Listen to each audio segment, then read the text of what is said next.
মাননীয় ভাইপো বাবু, কালকে প্রপার্টির লিস্ট আনলাম কলকাতা কর্পোরেশন থেকে। আপনার লিপস এন্ড বাউন্স 24টা প্রপার্টি কলকাতায়, আমতলায় প্রাসাদের মতো অফিস। কতজন ঘর ছাড়া আছে দেখান না আমাকে। দর্শক, আজকে ফলতাতে এই মন্তব্য করেছেন নতুন মুখ্যমন্ত্রী শুভেন্দু অধিকারী। ফলতাতে একটা প্রচার সভা করেছেন, যেহেতু ওখানে ভোট আছে, 21শে মে ভোট, যে ভোটটা বাতিল হয়েছিল ওই জাহাঙ্গীর খানের কারচুপির কারণে, ইভিএমে ওই ব্লক করে রাখা। তো সেখানে তো ভোট রয়েছে, তো ওখানে আজকে উনি গিয়েছিলেন। অনেকগুলো কাজ করেছেন, ডায়মন্ড হারবারে একটা বৈঠক করেছেন, তারপরে ওখানে গেছেন। তো ওখানে ভাষণের মধ্যে দর্শক এই ছোট্ট একটা কথা উনি কিন্তু বলেছেন। এই ছোট্ট একটা কথা, ছোট্ট কথা হলেও ভাববার, কিন্তু কেন বলছেন, কি করতে যাচ্ছেন, কি বললেন উনি? বললেন ভাইপো বাবু কেএমসি থেকে, মানে যেটা উনি পেয়েছেন সেটা বলছেন যে লিপস অ্যান্ড বাউন্স যে কোম্পানি, ভাইপোর কোম্পানি, তার নাকি 24টা প্রপার্টি মানে পাওয়া গেছে, হদিশ পাওয়া গেছে, কর্পোরেশন থেকে লিস্ট পাওয়া গেছে 24টা। আর ওদিকে ওই একটা বিরাট বাড়ি, সেটা তো বললেন, প্রাসাদের মতো একটা বাড়ি রয়েছে আমতলা ওই সাইডটাতে। জাস্ট এটুকু ছুঁয়ে গেছেন, ছুঁয়ে গিয়ে বাকি অন্যদিকে চলে গেছেন যে কতজন ঘর ছাড়া, এই যে ঘর ছাড়া বলছেন, কতজন ঘর ছাড়া, যেটা গতকালকে উঠেছে বিষয়টা বিধানসভাতে। শোভনদেব চট্টোপাধ্যায় উনি বলেছেন না যে ওনাকে ঘর ছাড়া তাদেরকে ঘরে ফেরাতে হবে। তো এখানে উনি ওই একই কথা আজকেও বলেছেন যে হ্যাঁ, ঘরে তো ফেরাবোই, যাদের নামে কোনো অভিযোগ নেই 21শে ভোটের পরে সন্ত্রাসের, তাদেরকেই ফেরাবো, যাদের নামে অভিযোগ আছে তাদেরকে ঘরে না জেলে ঢোকাবো, এটা এখানেও আজকে বলেছেন। তো যাই হোক, ওদিকে তো বিষয়টা গেলেন এবং ভোট যে আসছে সেই ভোটের ব্যাপারে কথা বলেছেন। কিন্তু দর্শক, ভাববার কয়েকটা বিষয়, যে হঠাৎ করে এই কথাটা উনি কেন বললেন। কতগুলো প্রপার্টি, দেখুন প্রপার্টির সংখ্যাটাই আমরা একটু চমকেই যাব, নিশ্চয়ই চমকানোর কি আছে।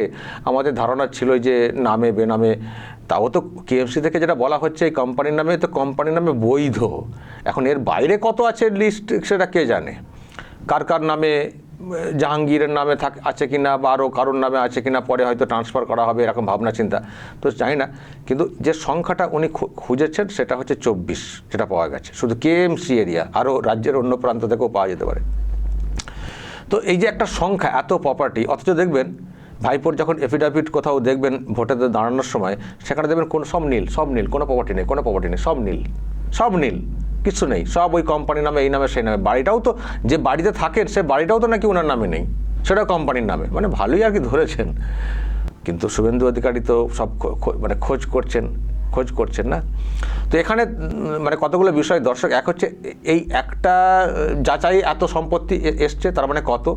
আর দ্বিতীয় কথা, কেন এত খোঁজ খবর নিচ্ছেন শুভেন্দু অধিকারী ভাইপোর ব্যাপারে, কেন এত খোঁজ খবর নিচ্ছেন? এই তো সবে 8 দিন মানে চেয়ারে বসেছেন, তার মধ্যেই মুখ্যমন্ত্রীর মুখে লিপস অ্যান্ড বাউন্স কোম্পানির নাম এবং কত সম্পত্তি পাওয়া গেছে, এবং সেটা খোঁজ করে নিয়েছেন। লিস্টে এই যে লিস্ট এসেছে, মানে খোঁজ নিশ্চয়ই তিনি করেছেন, সেই জন্য তো লিস্টে এসছে।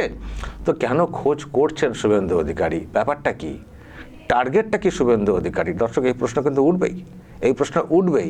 তাহলে কি এবার টার্গেট ভাইপো? এবার টার্গেট ভাইপো, তার বিষয়ে সেই জন্য কি এত খোঁজ খবর নেওয়া হচ্ছে, এত খোঁজ খবর? দেখুন, টার্গেট না হওয়ার কিছু নেই, কারণ ভাইপোর তো টার্গেট ছিলেন শুভেন্দু অধিকারী। উনি তো বলেছিলেন 1 মাসের মধ্যে জেলে ঢোকাবই, বিজেপি ক্ষমতাচ্যুত হয়ে গেলে 1 মাসের মধ্যে জেলে ঢোকাবই।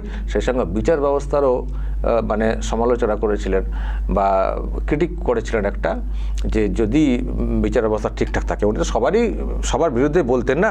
আমি দর্শক ওই বক্তব্যটা একটু শোনাই, যেটা দেখে হয়তো আপনারা বলতে পারেন, ও উনি যদি এরকম বলে থাকেন সুতরাং টার্গেট তো উনিও নেবেনই, যখন উনিও পাওয়ার পেয়েছেন। কি বলেছিলেন আমি দর্শক একটা ছোট্ট বক্তব্য আপনাদেরকে শোনাই, শুনুন, তারপর ব্যাখ্যাতে আসছি। মানে জেলে ঢোকানো আর বিচার ব্যবস্থারও মানে কীরকম তাকে প্রশ্ন তোলা, সেটাও কিন্তু খুবই ঔদ্ধত্যের। দেখুন দর্শক, বিজেপি ক্ষমতা থেকে যাবে 1 মাসের মধ্যে হাতে হাতকড়ি পরিয়ে জেলে ঢোকাবো, একে আমি কথা দিয়ে যাচ্ছি। আর যদি বিচার ব্যবস্থা যদি নিউট্রাল হয়, আর যদি বিচার ব্যবস্থা যদি নিউট্রাল হয়, আর যদি বিচার ব্যবস্থা যদি নিউট্রাল হয়, 1 মাসের মধ্যে জেলে যাবে, কেউ আটকাতে পারবে না। 1 মাস টার্গেট দিয়েছিলেন ইঙ্গিত করে কথা। আর বিচার ব্যবস্থা যদি নিউট্রাল হয়, নিউট্রাল তো আছেই, আমরা তো দেখবো এবার সেই বিচার ব্যবস্থাতেই তো সব কিছু হবে। ইনাকে তো ঢোকাতে পারলেন না, অনেক চেষ্টা হয়েছে, ধরি মনে করি ধরতে গেলেই ফসকে যান। কম চেষ্টা হয়েছে? শুভেন্দুর বিরুদ্ধে কতগুলো কেস করা হয়েছে বলে তো, কেসের মালা তো। শুভেন্দু অধিকারী যদি না হাইকোর্টে গিয়ে রক্ষা কবচ আদায় করতেন, আর কোর্টও রক্ষা কবচ দিয়ে দিয়েছিল, কোর্টও কোথাও মনে করেছিল যে কি হচ্ছে রে ভাই, একজন বিরোধী দলনেতা, তার সম্পর্কে এত কেসের পর কেস, তো কোর্ট বলেছিল যে এরকম কেস দেওয়া যাবে না, ইচ্ছা মতো কি বলার আছে কোর্টে এসে বলো, তারপর দেখবো এটা কেস দেওয়ার মতো কিনা। তো রক্ষা কবচটা দিয়েছিল বলে তাই, নাহলে ধরার জন্য, অ্যারেস্ট করার জন্য কম চেষ্টা হয়েছে, কিন্তু ওদের টার্ম চলে গেল, কিন্তু শুভেন্দু অধিকারীকে গ্রেপ্তার করতে পারেনি তখনকার সরকার। কিন্তু এবার তো উল্টো হয়ে গেছে না, এখন শুভেন্দু অধিকারী মুখ্যমন্ত্রী হয়ে গেছেন, ব্যাস নিয়ে এবার খোঁজ খবর নিচ্ছেন। ফলে এটা খুব নর্মাল ব্যাপার। যাকে শেষ করে দেওয়ার প্ল্যান হচ্ছিল, তিনি যদি ক্ষমতা পান, তিনি তো একটু পরীক্ষা করে দেখবেন না যে যারা আমাকে শেষ করার প্ল্যান করছিলেন তারা কি করেছেন, তারা কতটা স্বচ্ছভাবে চলেছেন, একটু দেখি, খতিয়ে দেখি, সেটা হয়তো করছেন। ফলে দর্শক এটা ভাববার আছে, শুভেন্দু অধিকারী যখন আজকে এরকম মুখ থেকে বললেন এরকম ব্যাপার লিস্ট পেয়েছি, তারপরে কিছু একটা অঙ্কে কিন্তু এগোচ্ছেনই। ফলে এবার দম কত আছে সেটা দেখার ব্যাপার আছে। আর আরও তো সব অভিযোগ আছে, শুধু কি এটা, কত অভিযোগ।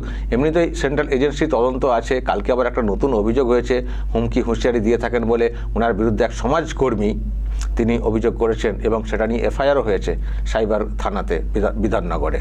ফলে এবার কেস কি জিনিস, শুধু অন্যদেরকে হুমকি হুঁশিয়ারি, এবার ঠেলা বুঝছেন, ঠেলা অলরেডি, মানে এখনও কেসে ধরপাকড় হয়তো হয়নি, ঠেলা বুঝছেন। আমি একটা ভিডিও বার্তা কদিন আগে দেখছিলাম, সে তো দেখলাম যে ছেলে তো একেবারে জড়ো হয়ে গেছেন, এখন রিকোয়েস্ট মোডে চলে গেছে। আগে তো হুমকি হুঁশিয়ারি, 1 মাসের পর দেখে নেবো, 4 তারিখের পর দেখে নেবো কোন বাবা বাঁচায়, এই টাইপের।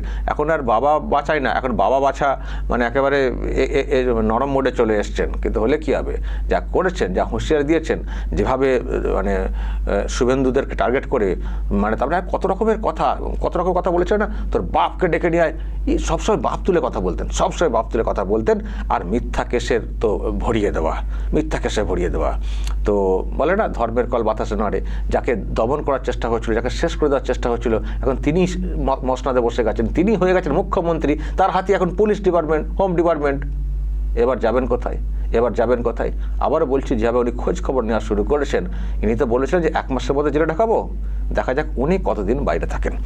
দর্শক বলবেন, শুভেন্দু অধিকারী আজকে যেভাবে কথাটা বলেছেন, তার মধ্যে আপনারা কি ইঙ্গিত পাচ্ছেন? কেন হঠাৎ করে উনি প্রপার্টির খোঁজ করছেন, কি হতে পারে? অবশ্যই দর্শক মন্তব্য করবেন, কী বা করা উচিত ভাইপোর ব্যাপারে। যা বলার বলবেন এবং নজর রাখবেন আরামবাগ টিভিতে।